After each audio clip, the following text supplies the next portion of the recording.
Martin, I'm really pleased to be speaking with you today. I found out about your book, The Revolt of the Public. I think I was trying to remember this morning when it first came across my radar, but I think it was in a newsletter by Bruce Melman, a consultant in DC. And once it immediately piqued my interest. I read the book. And then after I'd read it, I started noticing it all over the place. And there was a pattern in where I would spot the book.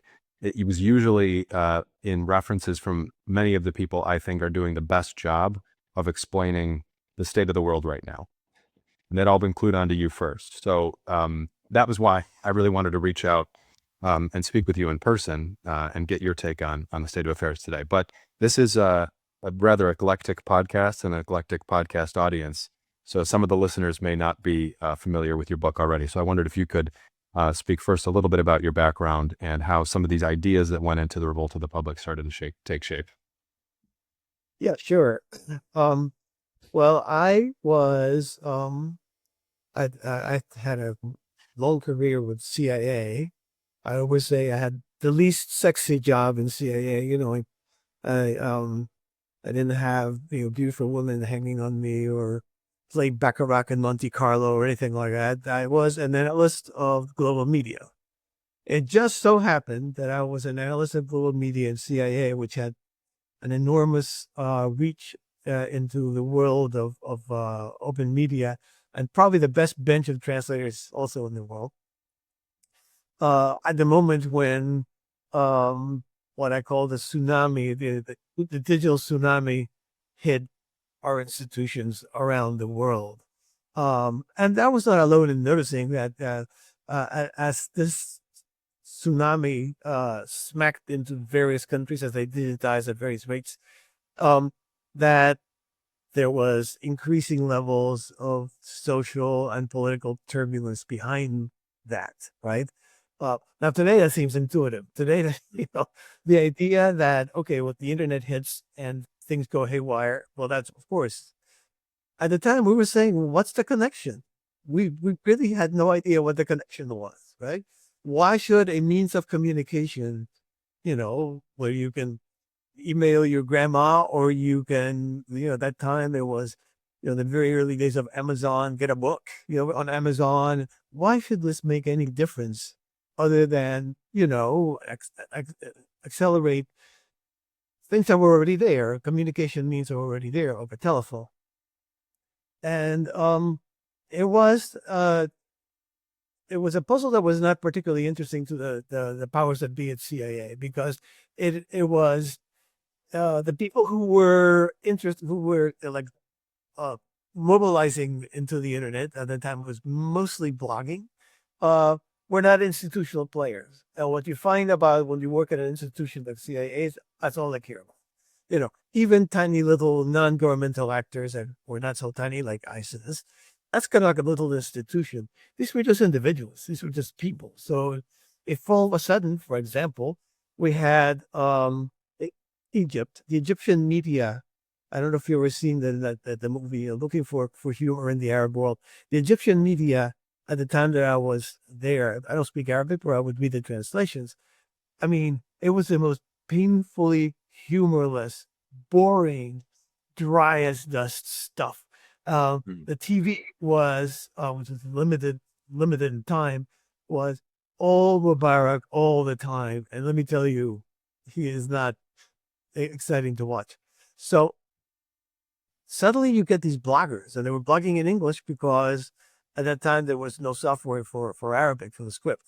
And you get and they were hilarious. They were hilarious.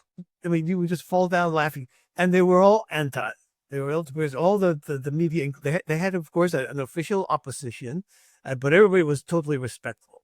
These people were mocking to death the system, and you could see that there was something there, that a window into something new that nobody was paying attention to. And by the way, nobody did, including Hosni Mubarak, who got completely startled by the Arab Spring. So when I left the government, I tried to come up with an explanation for why is it that the system, this new information system has smacked into these countries, and suddenly things start to go haywire. And the research changed my thinking in some ways. I had thought, I thought basically it empowered ordinary people, the public, I have a definition for that, against the people who run the institutions, who are called the elites. Definition for that too. Those two words can be used very loosely. I have a pretty tight definition for them. Um, but uh, the question was, would it change anything? Yeah, it gave voice to people who had no voice before. That was pretty clear. But would anything change because of that? And that the big divide was the sadly misnamed Arab Spring, where um, this young man who worked for Google uh, put out on Facebook a call for a protest on Tahrir Square in January of 2011. And he said a million users saw the call. 100,000 said they would attend, and less than 3 weeks after that initial protest, Hosni Mubarak, he was like Pharaoh. Okay, he'd been there like 30 years. He was immovable. He was gone. Suddenly, he was gone. So now you have the case that, okay, these people who are all assembled on Facebook and other sites had also assembled in Tahrir Square and resulted in the overthrow of a long-term dictator. So that was the beginning of the moment, the revolt of the public, right? These are not people who are organized. They get into who the public is. If they're not organized, they belong to many parties. While Ghanim, the young man that I was talking about, belonged to no party at all. But there were socialists there. There were the Muslim Brotherhood youth were there. The old people stayed away, but the youth showed up. There were just young people from religious backgrounds. If you had asked that crowd in Tahrir Square, and this gets to an issue in the revolt of the public, if you had asked them, okay, now you've won, what do you want next? They would start screaming at each other. They were united and mobilized, and many of them gave their lives being against. They were against Mubarak, and they succeeded with that. But immediately after that, they dissipated because there was no single program that they were supporting. And so democracy vaguely was supposed to be what happened, but then the Muslim Brotherhood won the elections and then they got overthrown by the military. And we're sort of what we were before any of this happened. But that was the original case. Mhm. Yeah, a fascinating case study, and you have so many in the book. This voice of the public concept that you elaborate upon in the book was one that struck me because of my career. Really, I don't think I shared this, but my day job is in crisis management for companies, nonprofits, universities, and the way you, Hmm, yeah, and the way you described the attitude of elites upon hearing the voice of the amateur immediately resonated with me because I work with so many boards and CEOs who seem like to be morally offended when they are confronted with a point of view, an opinion, a piece of information even that doesn't match the way they want to see the world. And it's that like personal offense that they seem to take at it that I always found so interesting. And I thought you captured that in the book beautifully on the sort of macro scale of the voice of the amateur versus the elites. Well, I mean, I a lot of it wondered, has to, yeah, go ahead. yeah, a lot of it has to do with who the person is, right? Mm. It's if you are another elite, you will use the words that probably will not make you quite so angry, even if you disagree. There are ways of disagreeing, but it's the fact that it's you, Mr. Nobody. And here I am, accredited with my PhDs that were sitting in my bureaucratic job in Washington somewhere, and you're questioning me. And why should I even care, right? And the interesting thing about those revolts is they went for about 10 years. Every time it happened, I would watch that, I would laugh.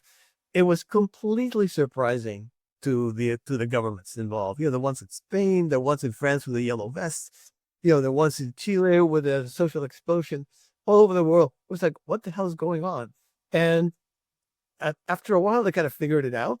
And now it's like, okay, we can't allow this to happen. They've gone from let's not pay attention to people to let's completely control the space, right? Let's control what can be said. This is hate speech. We're not allowing it. You know, there are more people being put in prison in Britain today, about 12,000 things, I think, than in China for online crimes, saying things that offended the elites, essentially. So they've gone from Yeah, ignorance, repression. yeah, What's the absolutely. name You of it? see it in right. You see it in Europe with the hate speech laws, and also in the U.S. and Europe both. I think in the explosion of the use of the terms misinformation and disinformation following 2020, which at one point meant something, but now I think too often just mean information that I don't like. And it's very, very much a top-down phenomenon. I think that the use of those two terms. My Um, my, defi- my definition of disinformation is shut up, peasant. yeah, yeah, it does feel that way. But I wonder, on a practical level, you and I are both in our work required to find the best information possible to understand certain situations. And increasingly, I find myself not going to elite legacy institutional sources of information. I'm going to some of the amateurs. And maybe they're very brilliant, talented amateurs, but they're amateurs nonetheless. In your book, you talk about the voice of authority drowning out the voice of the amateur in many cases, but I am wondering if at some point that will reverse and the voices of the amateur will just drown out the institutions because they're not relevant anymore. Yeah, I mean, I think the institutions are in total crisis mode. You have to, go back and realize these are institutions that were set up in the 20th century where there was a trickle, just a trickle of open information. And the fact that you had some to impart gave you authority just by the fact that you were a news person and you were standing in some conflict in Africa or whatever, and you were reporting on it. Well, the rest of us have no ways of knowing. Every conflict in the world today, you're going to find thousands of people in that country who are talking about it online, right? So, I, you know, this is a profound and complicated subject that you could spend your entire life talking about it and not get at the bottom of it. But what is truth? I feel like the problem with the elite institutions and the elite information sources, and I have many friends and relatives who are very, very liberal, and I mean, New York Times or death. I mean, this is the New York Times, and you look at things that happen and the gaps is mainly what uh, the old institutions have always done is set the agenda by what you choose and what you ignore, right?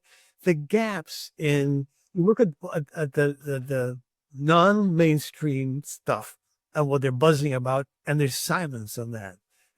So the fact that these people over here who are not thinking like you are not even talking about the subjects that the New York Times is giving you makes you fairly ignorant about the world. You have no idea. And I mean, that's been uh, because we all get exposed to the New York Times, whereas New York Times readers, elite following readers, don't get exposed to the other side. When you ask a, conservative, or you want to call it a member of the public, how did the liberals, the progressives think? They give you a fairly good description. When you ask the people who read the New York Times, the liberals and progressives, how do conservatives think? They have no clue. They just have no Yeah. clue. So it they are failing those information sources by default. Saying that, I would say the way you want to look at the world always, but particularly today, is as much 360 as you can. When you look at the New York Times, you get a point of view. That's an interesting point of view and an important one. I mean, when the New York Times backed off and said Joe Biden needs to stop running for president, I knew he was doomed. At that point, I said, you cannot run for president as a Democrat and not have the New York Times behind you. All right. So that's important. You need to know this. Yeah. It depends on the kind of information. You just have to understand. And the other side is the same, by the way. If you look at the New York Post, you're going to get a point of view. So you get as many points of view as you can. And this has always been the way with the human race. Only God gets to see truly objective truth from inside, right? The rest of us have a perspective, and the more perspectives you can get, probably the closer to reality that your analysis is going to be. So I would say that it's still very much worth reading the old institutional sources. It is definitely necessary to go beyond that so that you avoid those holes, those gaps that those sources now maintain. And you can get a sense of by perspective. If they all overlap and they all say this is a fact, then you know well, it probably did happen because everybody's agreeing. All the perspectives agree. If they disagree, then you have to kind of go to the ground and say, well, what are people there saying? So it's an interesting world when you're dealing in facts, as you and I are doing, I guess. It's a it's an interesting world when it comes to that. I think Barack Obama uh, goes around saying you're entitled to your own opinion, but you're not entitled to your own facts. But that's probably false and always has been. I mean, what is a fact? The fact is not a platonic thing that towers over us and compels us to accept it.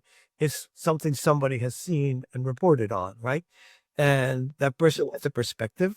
The old institutions had, and they've lost this a great deal, had this old, eye of God sort of style of writing that made you think that you were really just listening to just the facts, ma'am.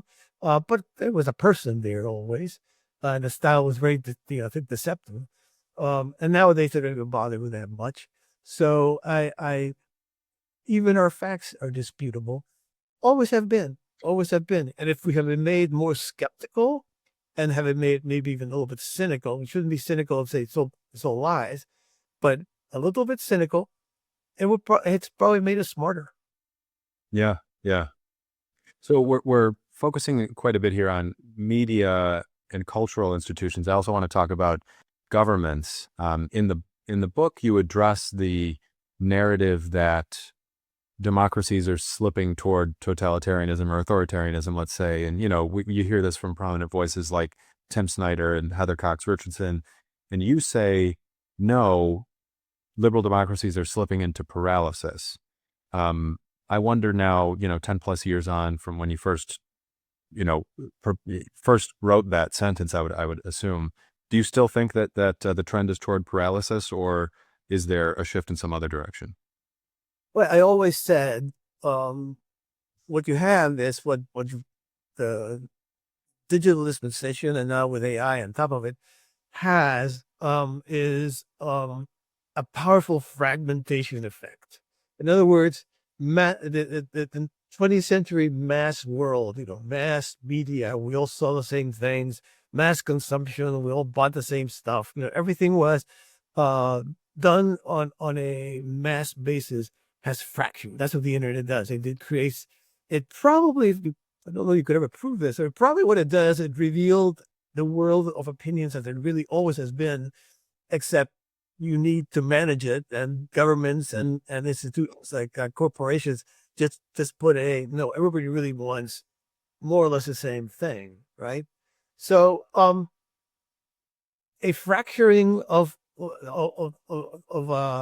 government of our countries. I mean, there has been, if you look at, you see, for the longest time, the the the the gravitational forces were all about everything was bigger, everything was more. That the EU kept adding people, the UN kept adding people. There were more people, dealing with uh um excuse me, with like tariff reductions, those rounds.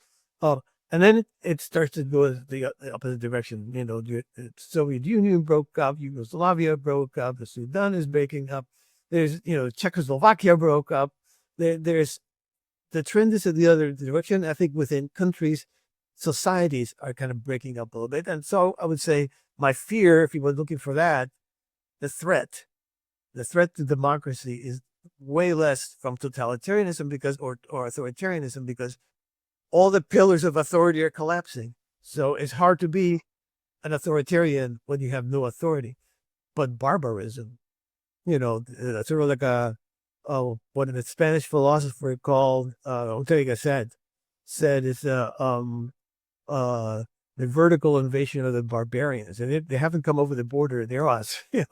We have barbarized ourselves, and I don't.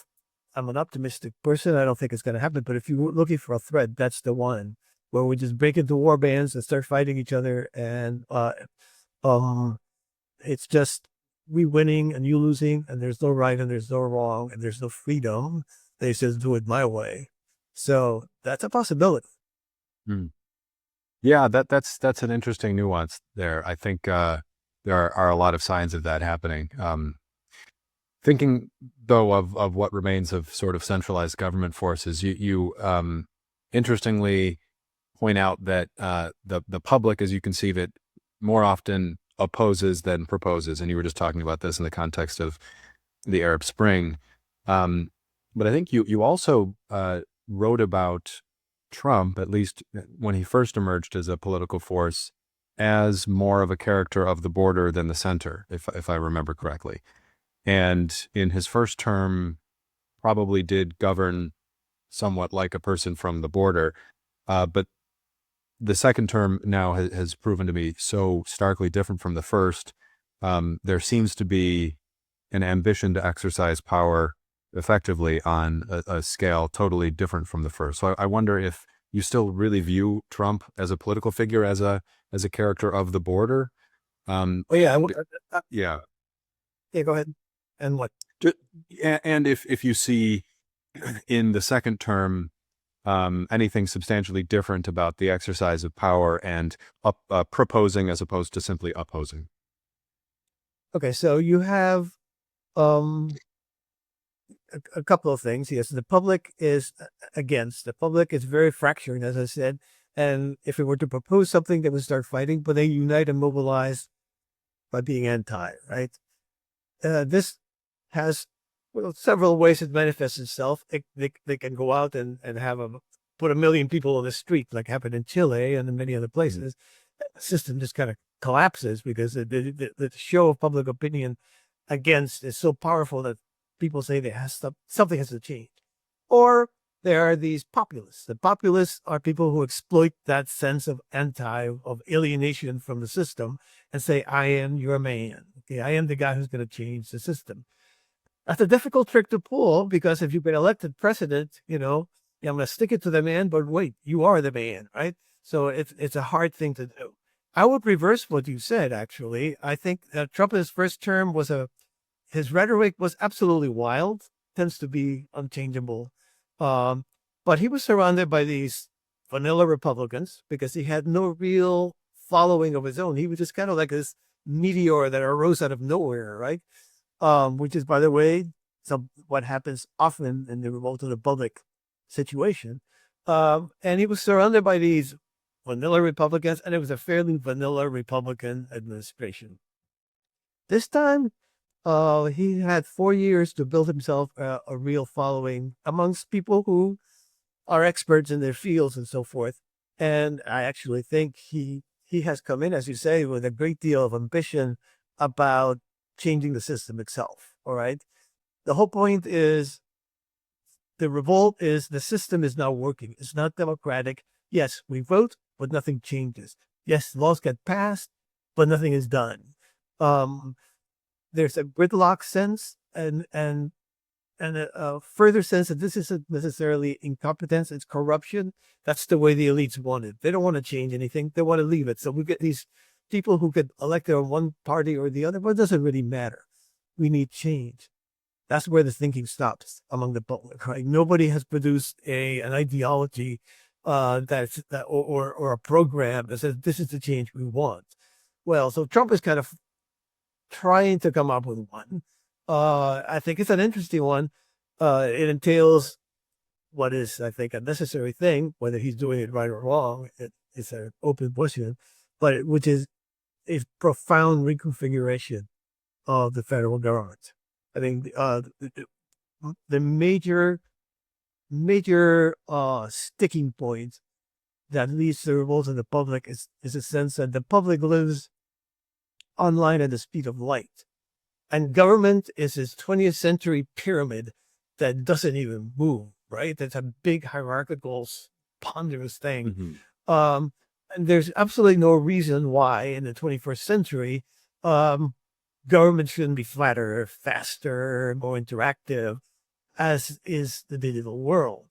Um, some aspects of that, Trump, I think that the Doge and when you see the corruption that, it's trillions of dollars going to our government, and half of it ends up in these, and anybody who lives in Washington knows this, right? Half of it ends up in just hands that are like this. It's just like, give me some, and I will do something, right? Tending to be friends of the people who write the checks. So, as Thomas Jefferson always said, big government leads to big corruption. That's sort of what's happened. Um, he's trying to reshape the government. He is a bull in a china shop. He's not the guy who's going to give you, you know, laser eye surgery. He's going to, go at you with a butcher knife. So I'm not sure to the extent that what he's doing is going to satisfy the public. What you want is institutions that are aligned with our informational system and therefore with the public. That should preserve democracy. And we've had changes like that before. Whether what he's doing will get us there, I don't know. But he is, I think, yes, a representative of the public in office, as somebody like Javier Milei, who is, by the way, one of Trump's models, is doing the same thing in Argentina, which is reconfiguring the Argentine government. Which, believe me, that's a job.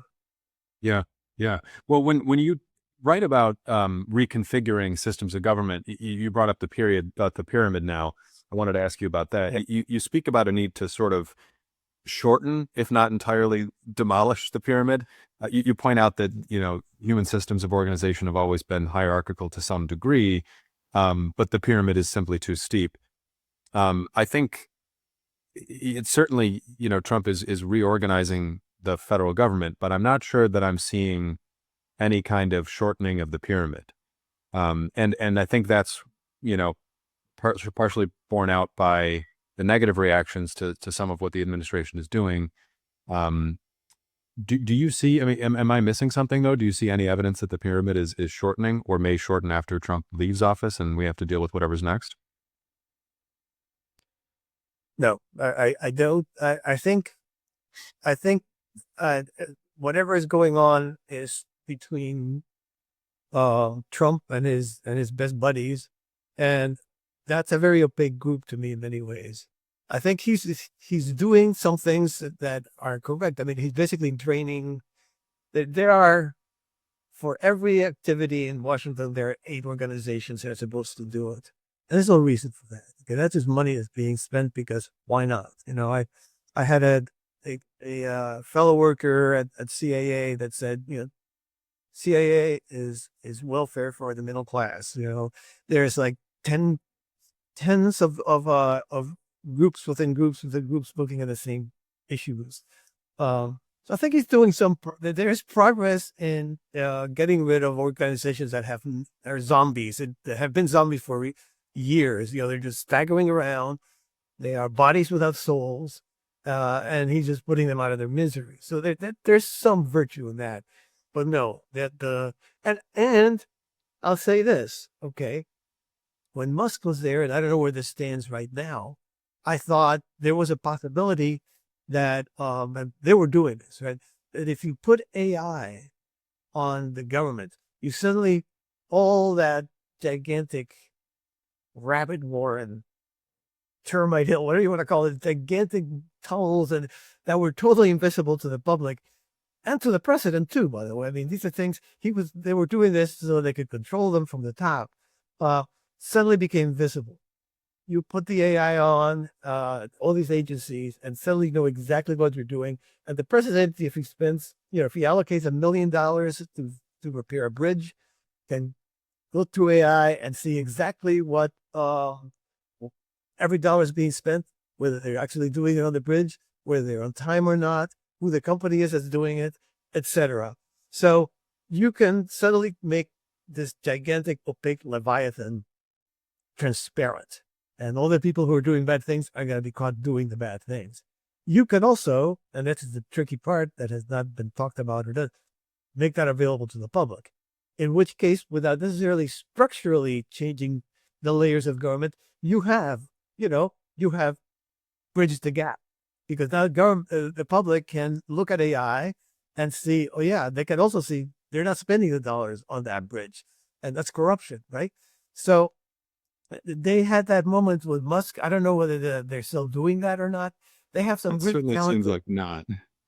Yeah, I mean that was an interesting moment where, as skeptical as I was of Musk getting anywhere near the White House, there, talk of making the government move at the speed of an app, and trying to make some of the expense and bureaucracy transparent so that you could remove it. That might have actually done some good, but it was pure chaos. Obviously it was just a bunch of 22-year-olds hopped up on Musk's cocktail of favorite drugs, and now all of the agencies have been rehiring back people they let go. And of course, there still is no government app. I can't pay my taxes or vote or do anything else on my phone. So I feel like none of those promises really borne out. But there were interesting ideas, and I do wonder if some of that could come back someday. Yeah, and 22-year-olds, turning over. That's the revolt of the public you're talking about right there. Yeah. Okay. Yeah. So, and I'm not sure. Just didn't do anything. I agree with you. Yeah, I'm not sure of that. I'm not sure of that. I think.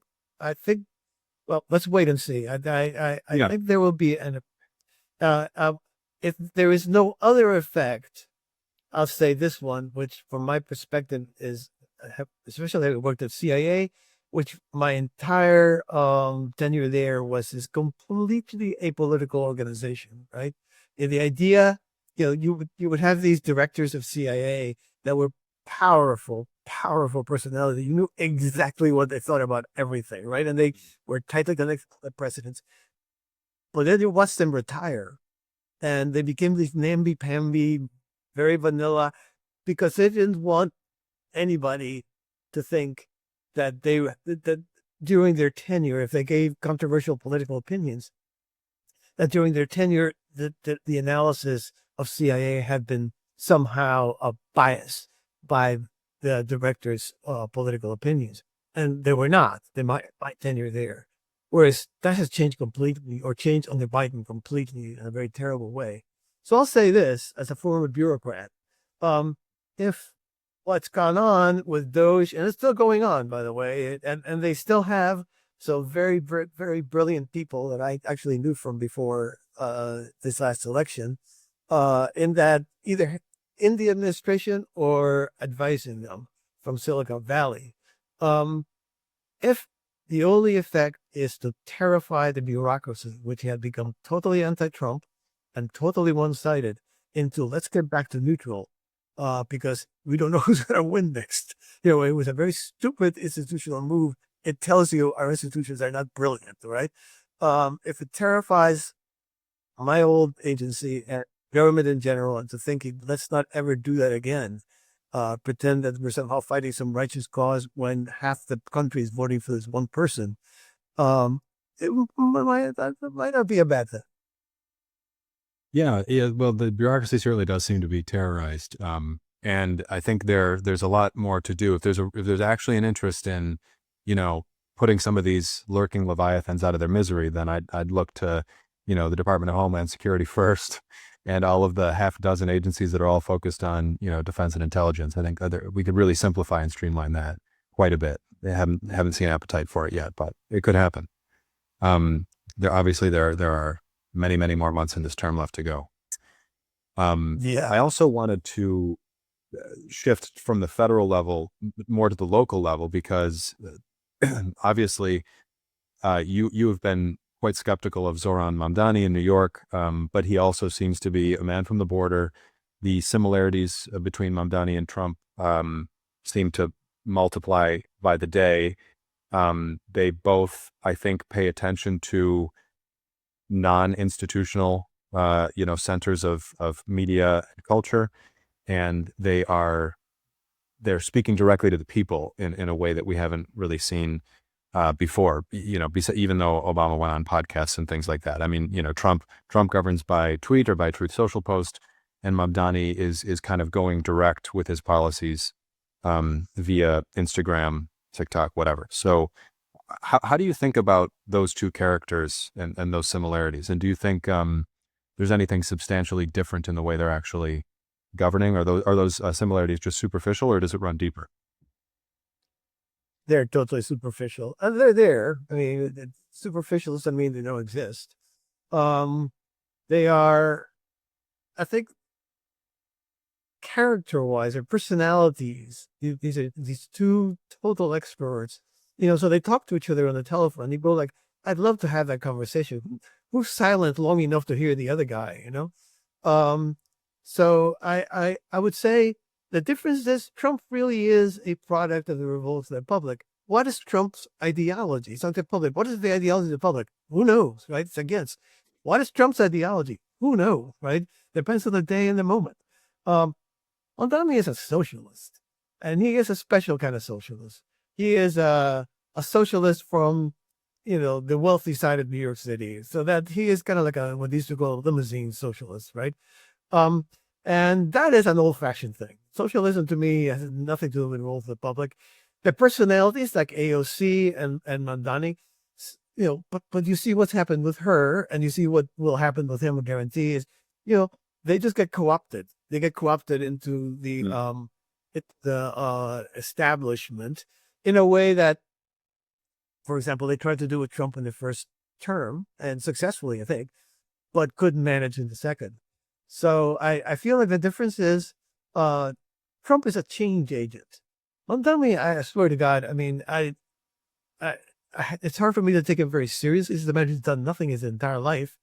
And not sure he even understands what being mayor of New York City entails.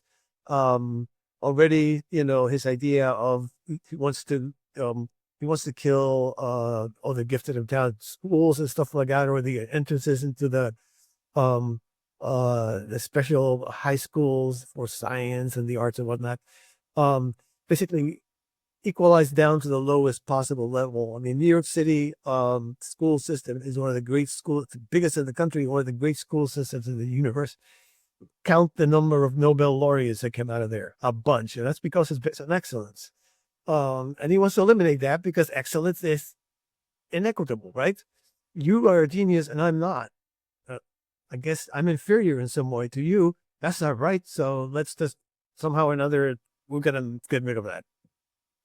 And, what happened with this idea of homelessness as being something that people actively choose as opposed to are just, out of dysfunction end up doing, and people dying because of the cold, with little red Mamdani blankets on their shoulders. I mean, I think, number one, has no clue what he's doing. I mean, Trump, whatever he was, he kind of figure before he was president.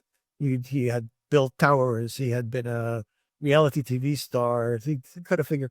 Mamdani has come from nowhere, but he's got a very cut and dried program. I mean, when you listen to him talk and go read the website of the Democratic Socialists, I felt like I was back in the 19th century. I mean, it was like, okay, we've tried all this. Why do we have to do this again and again? So I feel like he is not necessarily in depth at a deeper level, a representative of the revolt of the public. People voted for him, I think, because the alternative was the old establishment. So in that regard, then the worst of the old establishment. So in that regard, he was lucky in his opponents, as Trump has been. And he has some service, he wants to change things fundamentally, which is what the public says it wants. But he's got a program. He's got the program. And the second you say that in this fragmented world, I can guarantee you, lots of people are going to say, no, that's the wrong program. Once you stop being against, that's what's going to happen. Yeah. If your program is socialism at the 19th century level, it's, okay, let's just say it's OBE. Yeah, I'll grant you that. The core ideology is definitely a product of the 19th and 20th centuries. I do wonder, though, and maybe this is my primary interest in this. Like, I think you argue very convincingly that the public is not likely to produce lasting leadership because it constitutes chaos and disagreement and everything. And there's really not an ideology, but at some point we will need to move past the grinding of the tectonic plates here, and something else will have to emerge. Toward the end of your book, you talk about the possible emergence of a new class of elites, which would have to exist on a shorter pyramid, let's say, and be able to communicate, more directly with the public. And I wonder if Mamdani is maybe like, even I'll grant you that some of the ideas are old. I wonder if he is like a proto version of that potential new class of politician that can go direct, but that have to come with ideas, because otherwise nothing gets done. Yeah, I mean, I guess since I make no predictions because that's 100% sure way of being wrong, I would say we have to wait. But if I were to speculate, which is always free and easy, I would say no. He is nothing like the future elites. He is like the past elites. 100% an antique sort of time traveler from the 19th century had suddenly erupted on New York City at a moment when the New Yorkers just couldn't stand to vote for another member of the establishment, and he benefited from that. Um, I I I think the public. When you were talking about the elites, there is again my favorite Spanish philosopher, Tengi Gasset. He says there is a relationship between elites and publics. In a sense, they choose each other, right? In the old days, the elites were the people we admired and emulated, wanted to emulate. So they would say, you have to be honest like George Washington, or you have to be industrious like Thomas Edison, and not give up. Today, the elites just happen to be the people who are in charge and are the focus of absolute contempt by the public. At some point, we have to choose differently. And we choose every day by the movies we see, by not just the politicians and the money we give to political parties or campaigns, but the books we read, the programs we watch on television. Um, there has to be a way in which we look to people who are trying to move into the 21st century away from this tectonic collision. How that has going to happen, how it's going to play out, I don't think anybody knows. It could end very badly. It could end very badly for not just liberal democracy, but the economy, social stability, every number of things. I'm a long-term optimist, and I was born in Cuba, right? So I've seen disasters happen, and we're not anywhere near that. And I'm a historian. I've seen, previous moments when informational changes created terrible catastrophes, like 30 years war after the printing press. And we're not anywhere near that either. So,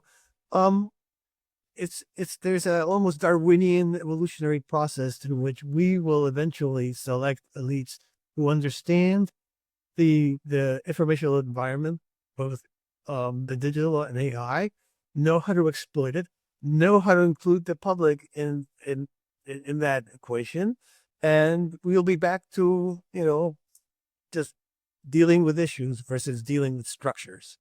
Because right now, and nobody talks about it, the structure is what matters. It's not the issues. You can talk whatever issue you mention. Okay, you'll divide 20 different ways. People start yelling and screaming.